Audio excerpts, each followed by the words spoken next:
Сәлем, құрметті достарым.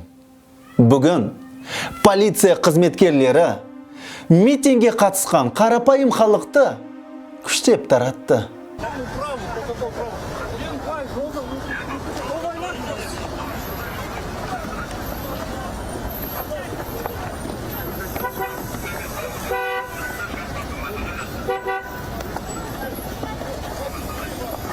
Bir adamды полиция күштеп автобусқа салды. Полицияның арнайы жасағы сөз сөйлеп жатқан азаматтарды ұстап жатыр.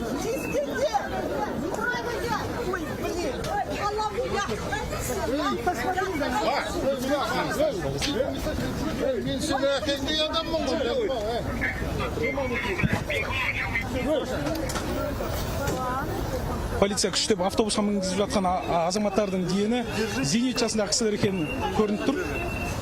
Ресми ақпараты бойынша Алматы мен Астанада 57 адам ұстап алынды. Міне Бақытжан Малыбай полиция департамент басшысының бірінші орынбасары бұйрық беріп кімді ұстау керек екенін айтып тұр. Міне әйел азаматтарды ұстап жатыр.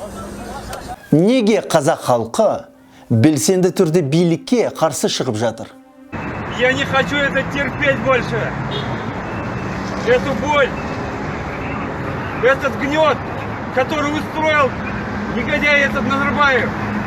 Сколько можно терпеть? Сколько можно терпеть? Руки бери. Подожди, руки бери. Я казашка! Если у меня был выбор, родиться другой национальности! Kulakları vuramır, kalbimiz vuramır sürüyoruz. Ötüge bolmaydı. Karınlar, şişeler neger sürüyorsun diye. Yatlarım hayda. Ne diyor sundursınlar? Çarıldatı öldürsünler mi?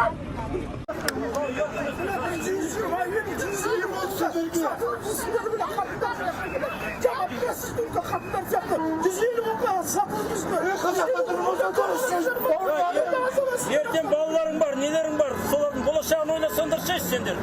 Өйткені Қазақстанда тұрып жатқан халықтың жартысы кедейшіліктен құтыла алмай келеді. Ал биліктегілер, шенеуніктер, олар керісінше, парақорлығының арқасында байлықта өмір сүріп жатыр. Сондықтан олар жай халықтың қамын мүлдем ойламайды. Мен блогермін. Сол себепті шашыма дұрыс күтім жасауға тырысып жүрмін. Сол себепті мен үнемі мистер Барбер ерлер шаштаразына келіп тұрамын. Дәл қазір сіздерге мұнда ең керемет мастерлер жұмыс істейтінін дәлдеп берейін. Ал достар, кеттік.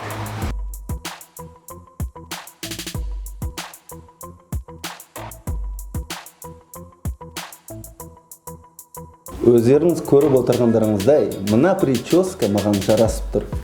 Мастердің жұмысының нәтижесі маған қатты ұнады.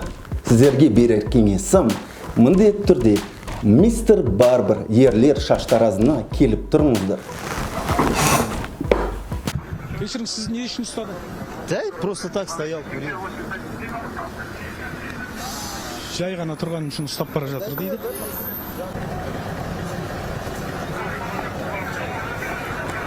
Aynalayın, kolum ters şey.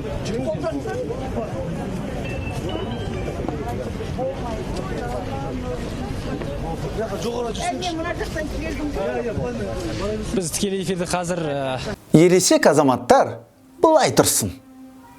Олар тіпті кәмелеттік жасқа толмаған балаларды ұстауға кірісті.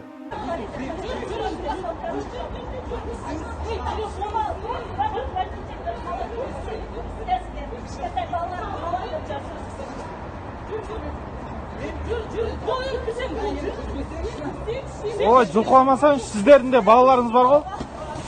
Мен мұны биліктің ұят әрекеттері деп санаймын. Европаға қарасақ, сондағы әрбір азаматтың кез келген жерде митингті, наразылық акциясын өткізуіне өз құқығы бар. Яғни, биліктің рұқсаты керек емес, мүлдем қажет емес. Себебі, адамдар әлде біреуін өлтіру үшін емес, вандалдық іс әрекеттерді жасау үшін емес. Олар жай өз пікірлерін бейбіт түрде билікке жеткізу үшін көшеге шығып жатыр. Егер елімізде Европадағыдай сөз еркіндігі пайда болса, сонда бізде нағыз демократия болар еді. Біздің үкіметіміз халықтың талабына назар аударады деп үміттенемін. Егер сіздер мен сияқты демократияны, нағыз демократияны қолдайын десеңіздер, мына видеоға жалынды лайк басыңыздар.